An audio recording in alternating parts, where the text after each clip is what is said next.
So then folks, 2 matches for me to talk about this weekend. I've just unloaded the van from Boston. I've been Boston today. I'll talk about that after I talk about yesterday's match at Boddington. Now, this was a Goldenrod qualifier. Obviously, I'm hoping that I'd learnt a few lessons from the week before, last week's match. It fished really well last week, but we've had loads of rain, cold rain. We've had some cold nights, 3 or 4 frosts over the week, so I didn't expect it to fish as well as it did last week. 103 was my peg, up in the sanctuary.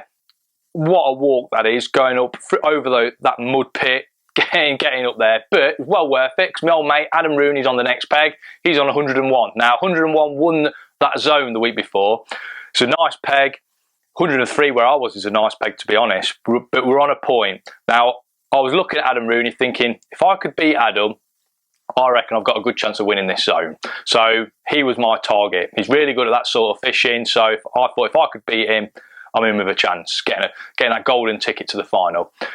As it was, we've both ended up with 8 fish. My fish was slightly bigger. I've had 74 pound. He's had 71 pound. But chap on the far side, Steve on the far side, has had 81 pounds. So just short of getting into the final. Now, let me just talk to you quickly about the day. Same kit as last week, used the 11-foot Free Spirit rod. Brilliant for those sort of distances up to sort of 85 metres, which is what I ended up chucking come the end of the day. I've used the 6 pound main line, I've used a 12 pound shock leader, hybrid feeder again, small wafters, size 10 QM1 hook, really standard Boddington gear. Now, the important thing for me was learning by my mistakes last week. Now, I added the flavouring a little bit too late last week, I felt, so I started off flavouring my pellets straight away. The water was really coloured, those fish feeding a little bit on scent rather than sight, so I did the flavouring straight away. That was the, let's see if we've got, seen a bottle. That was the pellet soak that I used last week. I did that straight away, like I say. Nice smell to the pellets, and I think it works. I think flavourings are a real big thing now when we're fishing for bigger fish. The crack was, though, casting into different parts of your peg. So I'll just touch on this. I started off with fishing 60 metres, had a couple of fish, then it goes quiet. I've gone to 65, 1 or 2 more fish, go again, 70 metres, 75 metres. And I've ended up doing that throughout the day, just nicking 1 fish, maybe 2 fish from a spot, then going just a little bit further into some fresh water, and I've just crept to those 8 fish. Now, pretty good return on the day, had some nice fish, it was interesting fishing. I ended up 4th in the match, so won some money for my efforts, 150 quid. Rooney was 5th. You know, we had a cracking laugh all day, really good fishing. Real nice match. Now on to Boston. I've drew what I thought was going to be a really good peg, peg 19. I love those pegs in the teens. You're chucking out onto that gravel, that 50 to sort of 70, 80 metre chuck, 9 times out of 10 can throw up some fish. And they're big fish as well when they're there. I won the match earlier on in the year from peg 13 with some massive fish. That actually qualified me for the Boston Masters final. So really confident to be on peg 19. Started off using the same kit as yesterday, chucking out 60 metres. I've actually used a method feeder today rather than a hybrid feeder, but I'll talk about that in a second. Same gear though, same main line, same shock leader, same rod. Chucking out 60 metres and waiting for bites. Usually first chuck at Boston, the tip will tow round with a big fish if you're on them. No bite first chuck, no bite second chuck, no bite third chuck. It actually took me 6 chucks and a little move up out to 65 metres to get my first bite, and it was a tiny, tiny skimmer.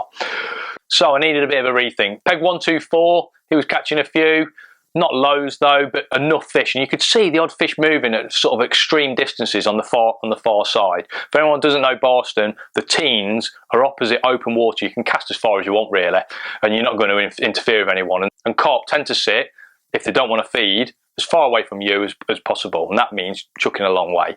So I've ended up getting the big boy out. I've got the 13-footer out, high S, Free Spirit high S again, wound it up, chucked it out with a little method feeder, put in the rest. It landed absolutely spot on, probably went sort of like 85 metres, 90 metres. I put in the rest, waiting for the tip to tow round, and guess what? it didn't move at all. I've had no bites out there whatsoever. I've even pushed it, probably gone another 10 metres as well, pushing maybe 95 or 100 metres, didn't really stick it up, but chucked it as far as I possibly could. A little method feeder again, which I like to use at Barston, just a small amount of bait, nothing at all. So I've dropped back on the 60 metre line, had a couple of skimmers, few F1s, but the F1s were absolutely tiny. No one was catching in our section at all. It's fished really hard our area of the lake, and it was obvious that the fish were down the other end in the 40s. I think Nigel's won the match with over £100 from peg 80, so that tells you the fish are at the opposite end of the lake. Before I tell you something that's really interesting today, let me talk to you about the gear that I've used for chucking. So the first thing we've got to talk about is the feeder. So I like to use a little method feeder at Barston, as I've just said, but you can't get a method feeder heavy enough to chuck those sort of extreme distances. So what I've done is I've just glued some lead, onto a little shoe of lead onto the base of a 45 gram Preston. That means that, again, you can see there I've got a Guru stem in that. It's a nice long stem.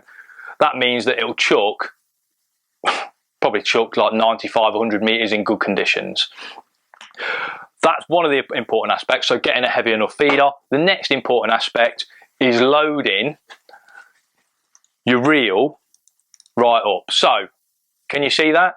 It's loaded to the brim. I see loads of guys with the reel slightly underfilled. Now, I've been out casting with guys like Mark Hutchison, fantastic distance caster.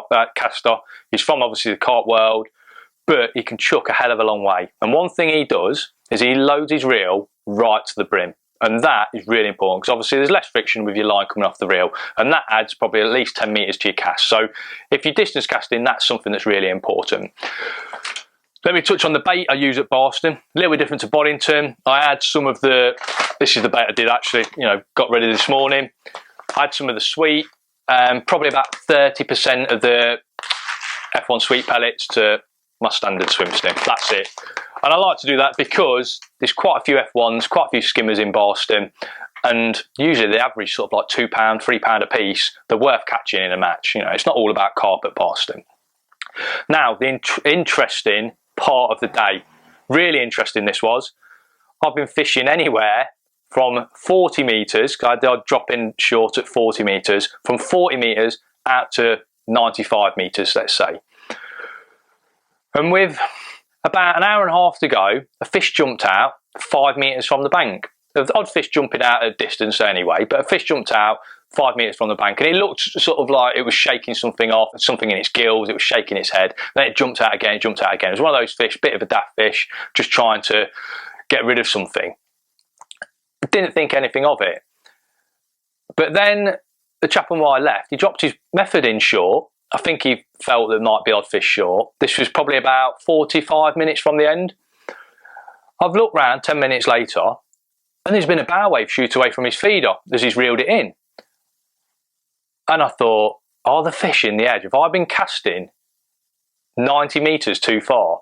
So I've reeled in as fast as I could, picked up another rod, swung underarmed a little feeder down the edge. I've put it in the rest. I'm talking to Andy Fullylove, we're having a chat because he's not caught anything up the far end either. We're having a chat. And bear in mind, it's a rock hard day. No one's catching anything. And the tip has absolutely tore round. I'm attached to a carp. And I think when you watch the video, you can actually see the point where my head falls off because I just can't get my head around the fact that I've cast 90 metres too far all day and the fish were literally under my feet. I've dropped it in again. I know time of day plays a massive part of this. Fish naturally coming to the margins later on, but there was nothing out at distance. Those fish were short, and I know they were. I've underarmed it again. 5 minutes from the end, ticked round again. I've got a double figure fish, beautiful fish, 12, 13, 14 pounder in the net, and I've just absolutely kicking myself. Why did I do that earlier? What an idiot. What an absolute plonker. Unbelievable day's fishing. But that's why we go fishing. Now, I weighed just over 30 pounds. Doesn't really matter. 40 pound won the section. It fished quite hard, really. To me, it just shows you've got to keep an open mind. We've had frosts, loads of cold rain, but those fish wanted to be in the margins rather than being on that standard 60, 70, 80 metre feeder line where we all catch loads of fish throughout the year. And it absolutely blew my mind. Now, I'm at Boston again next week. I'll try and take the camera with me as long as it's not horrendous weather. If you're interested in this sort of thing, whack subscribe. I'll put the little button there. If you hit that little button, you'll be able to subscribe. You'll get obviously all these little videos. There's other videos on my channel. You'll be able to get notifications when a video pops up. Until next time, tight lines.